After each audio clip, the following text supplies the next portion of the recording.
지금 당신의 마음에 단비가 내립니다. 나의 운명이 바뀌는 시간. 안녕하세요. 관계 단비입니다. 여러분, 기적은 절대 멀리 있지 않습니다. 지금 바로 내 마음속에서부터 시작됩니다. 오늘은 제가 성경에서 깨달은 생명의 가치에 대해 소개해드리고자 합니다. 여러분은 예수님의 족보에 대해서 알고 계십니까? 그분은 하나님의 독생자이시지만 하나님의 계획을 이루시기 위해 이 땅에 오셨습니다. 그리고 이 땅에서 예수님이 오시기까지 족보에 기록된 조상들이 성경에 있습니다. 먼저 예수님이 육신으로는 아브라함과 다윗의 자손이라는 것은 잘 알고 계실 것입니다. 그런데 저는 성경을 읽으면서 예수님의 조상을 낳은 여인들에 대해 더욱 관심이 생겼습니다. 아마도 제가 여자이기 때문에 더 관심이 생겼던 것 같습니다. 제가 성경에서 주목한 첫 번째 여성은 야곱의 첫 번째 아내 레아입니다. 저는 레아라는 여성을 보며 처음에는 세상말로 박복한 여자, 비련의 여주인공 같다는 생각을 했습니다. 남편의 마음은 동생 라헬에게 있다는 것을 알면서도 평생 그 남편의 아내로 살아가야 하는 여인입니다. 심지어 레아는 외모가 부족하고 동생 라헬은 곱고 아리따운 여성이었다고 기록합니다. 하나님께서는 레아가 남편에게 사랑받지 못하는 것을 긍휼히 여기시고 먼저 레아의 태를 열어 4명의 아들을 낳게 하셨습니다. 이제 레아가 아들 한 명 한 명을 낳을 때마다 달라지는 고백을 자세히 들어보시길 바랍니다. 창세기 29장 32절에서 35절 말씀. 레아가 잉태하여 아들을 낳고 그 이름을 르우벤이라 하여 가로되 여호와께서 나의 괴로움을 권고하셨으니 이제는 내 남편이 나를 사랑하리로다 하였더라. 레아가 남편에게 사랑받지 못하는 결혼 생활을 하면서 얼마나 괴로운 마음으로 지냈는지 고백하였고 이제 남편이 나를 사랑해 주리라는 인간적인 기대를 하게 됩니다. 그러나 그것은 레아의 헛된 기대였습니다. 여전히 야곱은 동생 라헬을 더욱 사랑했습니다. 사람에게 정을 주고 기대하면 상처가 더욱 커지는 것은 예나 지금이나 마찬가지입니다. 그 후 하나님은 레아에게 둘째 아들을 주셨습니다. 그가 다시 잉태하여 아들을 낳고 가로되 여호와께서 나의 총이 없음을 들으셨으므로 내게 이도 주셨도다 하고 그 이름을 시므온이라 하였으며 레아가 첫 아들을 낳고도 남편에게 사랑받지 못하는 아픈 마음을 오직 주님 앞에서 고백하고 울었음을 알 수 있는 대목입니다. 그 후 하나님은 셋째 아들을 주십니다. 그가 또 잉태하여 아들을 낳고 가로되 내가 그에게 새 아들을 낳았으니 내 남편이 지금부터 나와 연합하리로다 하고 그 이름을 레위라 하였으며 그런데 셋째 아들을 낳을 때부터 레아의 고백이 어딘가 바뀌어집니다. 자신의 괴로움과 상처 속에서 벗어나지 못한 자기 중심적 고백은 그치고 이제 남편과 연합하리라는 희망의 언어로 바뀐 것입니다. 그 셋째 아들 레위는 영적 지도자 모세의 조상이며 아론으로 시작하여 이스라엘의 수많은 제사장 직분자들의 조상입니다. 또한 신약시대에서 예수님을 성령으로 잉태한 마리아, 세례 요한의 어머니 엘리사벳도 모두 레위 지파입니다. 하나님은 마지막으로 레아에게 넷째 아들을 주십니다. 그가 또 잉태하여 아들을 낳고 가로되 내가 이제는 여호와를 찬송하리로다 하고 이로 인하여 그가 그 이름을 유다라 하였고 그의 생산이 멈추었더라. 레아의 고백은 이제 더 이상 세상에 속한 사람의 고백이 아닙니다. 인간의 사랑보다 하나님의 사랑으로 만족하게 된 한 여인의 고백입니다. 레아는 이렇게 아들을 낳고 또 낳으면서 생명을 주시는 하나님 앞에서 수없는 시간을 울고 간구하고 기도했을 것입니다. 하나님은 그런 레아에게 남편 그 이상의 사랑을 부어주셨고 생명의 가치를 알게 하셨습니다. 그 후 레아는 더 이상 비련의 여주인공이 아닌 이 세상에서 가장 당당하고 행복한 여인으로 거듭난 것입니다. 레아가 낳은 유다의 자손으로부터 다윗 왕과 예수님이 태어났습니다. 저는 레아를 보면서 내 마음의 중심에 사람이 아닌 하나님을 모시고 사는 사람만이 운명, 팔자, 외모, 환경 모든 것을 뛰어넘어 행복한 삶, 성공자의 삶을 살 수 있다는 것을 알게 되었습니다. 자, 그렇다면 이번에는 세상의 도덕, 윤리, 도리를 어기고 생명에 목숨을 바친 여성들을 소개하겠습니다. 이번에 소개해드릴 여성은 유다의 며느리인 다말입니다.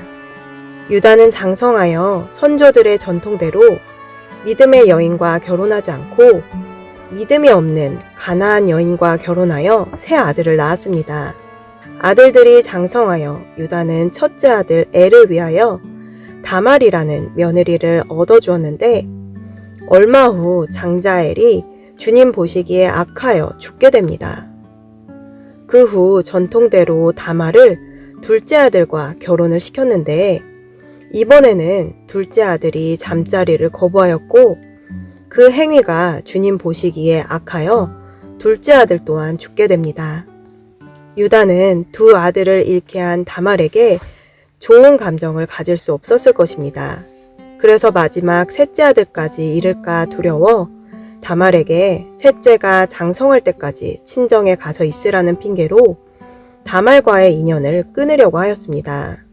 그런데 얼마 후 유다의 아내이자 다말의 시어머니인 가나안 여인 수아가 죽게 되고 때마침 유다가 양털을 깎으러 다말의 친정 근처로 가게 되었습니다.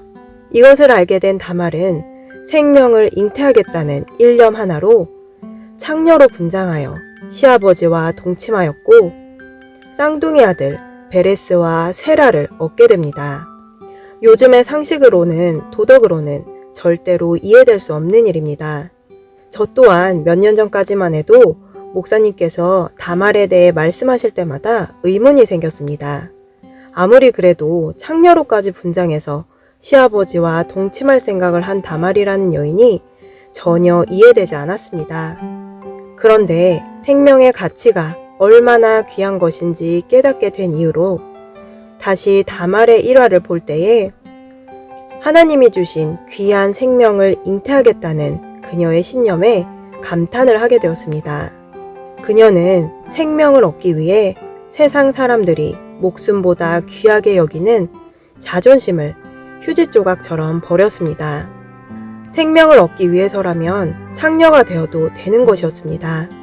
그녀가 친정에서 얼마나 많은 시간 마음의 고통을 겪고 하나님께 기적을 구하였을까요? 하나님은 그런 다말에게 세상 윤리, 도덕을 뛰어넘는 지혜를 주셨고 그로 인하여 다윗과 예수님의 족보에 오를 수 있게 되었습니다.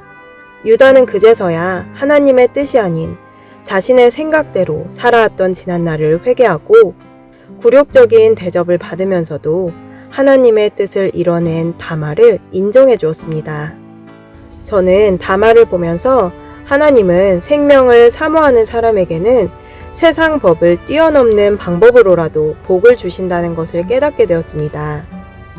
마지막으로 제가 소개해드릴 여성들은 아브라함의 조카 롯의 두 딸과 구약 성경 룻기의 주인공인 룻이라는 여인입니다.